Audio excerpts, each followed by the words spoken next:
Assalamualaikum warahmatullahi wabarakatuh. Saya Dona Aprianti dengan NIM 2201124 dengan Prodi Pendidikan Guru Sekolah Dasar. Saya membuat video pembelajaran untuk memenuhi tugas dengan mata kuliah bimbingan konseling. Materi saya yaitu jenis-jenis layanan bimbingan konseling. Dengan dosen pengampu Ibu Ramadhani MPD. Baiklah, masuk saja ke materi video saya, yaitu jenis-jenis strategi.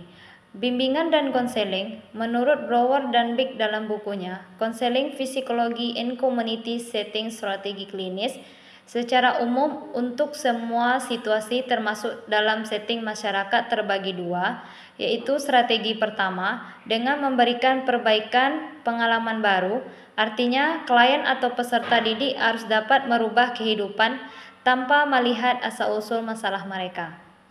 Disebut juga strategi direktif. Proses bimbingan dan konseling berpusat pada konselor atau konselor sinteret. Yang kedua, strategi kedua dilakukan dengan cara pendekatan umpan balik langsung kepada klien sehingga dapat membantu klien menyadari apa yang telah ia kerjakan atau yang belum dikerjakan dan apa yang telah difikirkan.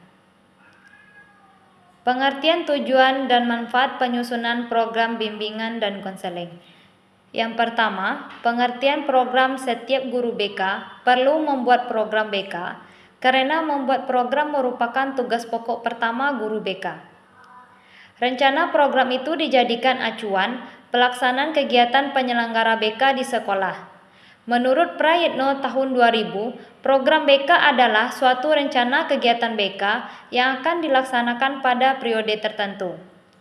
Program BK diartikan seperangkat kegiatan BK yang dirancang secara terencana, terorganisasi selama periode tertentu, dan dilakukan secara terkait untuk mencapai tujuan.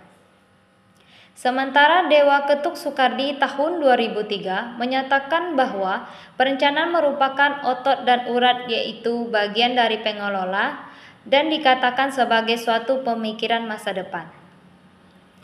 Yang kedua, tujuan penyusunan. Tujuan penyusunan program tidak lain agar kegiatan BK di sekolah dapat terlaksana dengan lancar, efektif, efisien, serta hasilnya dapat dinilai.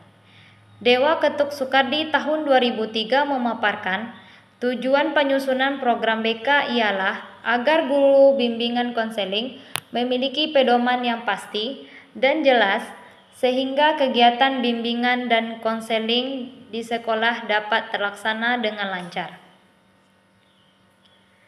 Yang ketiga, manfaat penyusunan program. Penyusunan program telah dilakukan oleh guru BK memiliki manfaat atau keuntungan bagi banyak pihak, terutama bagi sekolah, petugas bimbingan, dan bagi pengelola pendidikan.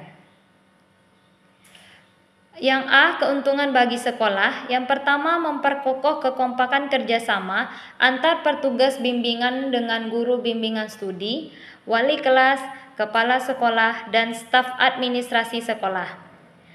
Yang kedua, diusahakannya pengadaan sarana bimbingan dan konseling. Yang ketiga, terwujudnya tradisi musyawarah dalam penyusunan program bimbingan di sekolah. Yang keempat, mantapnya kedudukan dan peranan bimbingan dan konseling sebagai suatu kegiatan yang fungsional. Yang B, keuntungan bagi guru bimbingan dan konseling. Adapun keuntungannya, yang pertama, petugas bimbingan akan memiliki keterampilan dalam menyusun program bimbingan secara lebih profesional. Yang kedua, terwujudnya bentuk kerjasama di antara petugas bimbingan guru, kepala sekolah, dan staf sekolah lainnya. Yang tiga, dengan adanya input dari guru dan staf sekolah, maka akan dapat dirumuskan secara tepat dalam bimbingan konseling yang dihadapi sekolah. Faktor-faktor yang dipertimbangkan dalam penyusunan program. Yang pertama, tujuan dari bimbingan sejalan dengan tujuan pendidikan, yaitu perkembangan secara optimal dari semua siswa.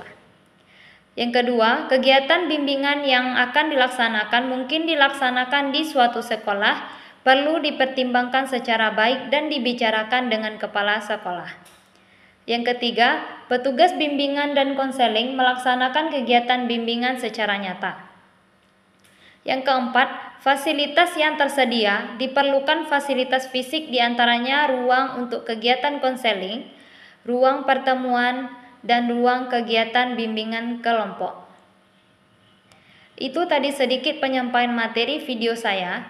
Kalau ada salah dan salahnya saya mohon maaf. Saya sudahi dengan Assalamualaikum warahmatullahi wabarakatuh. Terima kasih.